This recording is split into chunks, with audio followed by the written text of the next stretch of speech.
yeux verts et une très grande barbe, dit que souvent on le prend pour un juif, pour un amish, ou encore pour un hippie, ou pour un hipster, mais jamais pour un musulman. Donc ça, c'est un problème. Certains convertis ont eu des mésaventures à la mosquée. Donc c'est le cas de Bob, par exemple, qui raconte « L'autre jour, je suis rentré dans une mosquée et un vieil homme pakistanais m'a dit « On ne veut pas de chrétiens qui prêchent le christianisme ici ». Donc Bob, il a dit, j'ai essayé de lui expliquer calmement que j'étais musulman. Il lui a répondu, tu ne peux pas être musulman, tu es américain. Olga, qui est d'origine polonaise, a eu le même problème lorsqu'un commerçant musulman lui a dit, mais tu ne peux pas être musulmane, tu es blonde. Donc là, on a ce problème lié à l'apparence. Et encore, ça, c'est pas le pire. Certains convertis, on a cru, quand ils sont rentrés dans la mosquée, que c'était des agents du FBI ou alors des indiques de la police. Ça aussi, ça arrive. Bon, donc en gros, ce qu'on voit, pour résumer, c'est que les convertis suscitent des réactions assez contrastées. Donc dans la société, il y a des réactions de fascination, de répulsion, et dans la communauté musulmane, il y a soit un amour démesuré pour les convertis, soit une forme de perplexité, avec l'idée que ces convertis seraient un peu des êtres à part, des gens un peu bizarres, qui seraient fondamentalement différents des musulmans de naissance. Les convertis seraient différents des musulmans de naissance. Qu'est-ce que ça veut dire au fond, cette distinction? Ça vient d'où cette idée-là? Pour vous aider à méditer sur cette question, j'aimerais vous raconter une histoire. Donc cette histoire, c'est celle de Emad, que j'ai eu la chance de rencontrer à Chicago. Emad, il est né au Cambodge, à la fin des années 70, au beau milieu du génocide des Khmers rouges. Donc son père, son frère, toute la famille du côté de son père ont été assassinés. Emad a réussi à s'enfuir avec sa mère, et tous les deux sont arrivés aux États-Unis en tant que réfugiés.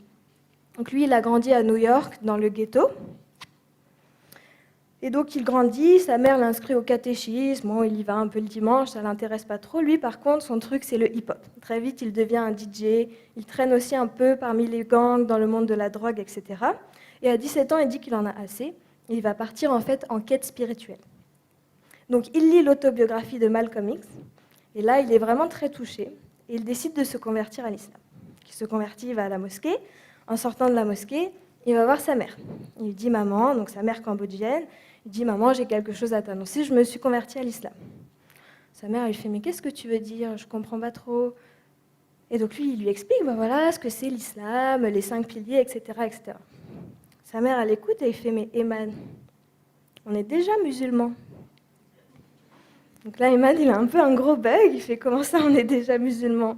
Et en fait, sa mère lui apprend que le groupe ethnique auquel ils appartiennent au Cambodge est considéré comme musulman, puisque leurs ancêtres ont immigré d'Indonésie et de Malaisie. Il apprend que son père était musulman, qu'il a un oncle qui s'appelle Youssouf, un cousin qui s'appelle Mohamed. Et il réalise en fait que pour sa mère, l'islam c'était juste une identité ethnique ou culturelle, mais que quand on était aux États-Unis, il fallait faire comme les Américains et aller à l'église. Donc en fait, c'est son visage. Emad dit c'est un truc de fou. J'étais là à me convertir à l'islam, alors qu'en fait j'étais déjà musulman. Mais en fait non, parce qu'il ne le savait pas vraiment. Donc en fait l'histoire d'Emad, elle est vraiment extraordinaire, mais elle pose des questions pour tout le monde. Ça veut dire quoi être converti? Ça veut dire quoi être musulman? Est-ce que c'est quand on est dans une famille musulmane? Est-ce que c'est quand on a des gènes musulmans? Est-ce que c'est quand on a l'apparence d'un musulman? Ou est-ce que c'est quand, en son fort intérieur, on décide que l'islam, c'est la vérité? Et dans ce cas-là, qu'est-ce qui va séparer un converti d'un musulman de naissance?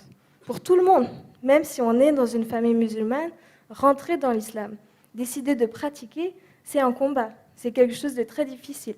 Et d'ailleurs, le phénomène de convertitis, il n'y a pas que les convertis qui en font l'expérience, il me semble. Et du coup, les convertis aiment rappeler qu'ils ne sont pas plus exceptionnels qu'un autre. Noémie me dit « Cet engouement pour les convertis me déplaît, parce qu'on considère qu'on est plus extraordinaire que les autres. » Elle me dit « Mais va interviewer des fils et des filles d'immigrés. Eux aussi, ils ont des combats dans leur famille. » Elle me dit « Je ne suis pas plus extraordinaire que mon amie Khadija, qui est née dans une famille musulmane et qui se bat contre ses parents, par exemple, pour pouvoir porter le foulard. » En fait, les convertis insistent sur le fait que leur chemin n'est pas plus extraordinaire que celui d'un autre. C'est le cas de Eva de Vitré-Meyerovitch, qui était une grande intellectuelle française, et qui disait ça. Elle a ajouté ce mot de conversion qu'on emploie à tout bout de champ, et que moi-même j'ai beaucoup employé dans ce talk. Elle dit qu'elle ne l'aime pas du tout. En fait, ce qu'on remarque chez les personnes que nous on appelle les convertis, c'est qu'eux-mêmes souvent n'emploient pas le terme de conversion pour décrire leur cheminement vers l'islam. Par exemple, les convertis Amina Wadoud et Amina Makloud préfèrent parler de transition ou de transformation. D'autres convertis parlent de réforme personnelle, de réorientation spirituelle. Donc il y a cette idée qu'il faut un peu déconstruire cette notion de conversion. D'ailleurs, il y a des convertis qui s'amusent à brouiller les lignes. C'est le cas de Isabelle Eberhardt, qui était une grande aventurière et une écrivaine, qui était convertie à l'islam, mais qui disait à tout le monde « Je suis née musulmane et je n'ai jamais changé de religion ». Inversement, Fabien rappelle, il y a une mystification du converti, mais tous les musulmans, c'est des convertis à la base, parce que l'islam, à la base, est une religion de conversion. Donc d'un côté, certains nous disent que tous les convertis sont nés musulmans, et de l'autre, d'autres nous disent que tous les musulmans sont nés convertis.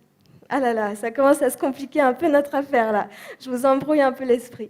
Bon, en réalité, tout ça, ça n'a pas grande importance. Ce qui compte, ce n'est pas le cheminement passé, mais le cheminement futur. Donc c'est ce que raconte Jenna. On lui demande souvent « Est-ce que tu es née musulmane ?» Ce qui a le don de l'agacer. Et du coup, elle dit qu'elle répond toujours de la même façon « Inch'Allah, je mourrai musulmane ». Puisque le thème de cette édition, c'est la lumière des idées, j'aimerais vous laisser méditer sur cette dernière phrase et vous dire que peu importe qui l'on a été, converti ou pas, musulman de naissance ou pas, l'important, c'est ce qu'on sera et ce qu'on construit ensemble. Merci de m'avoir écouté. Merci aux organisateurs. Salam alaikum.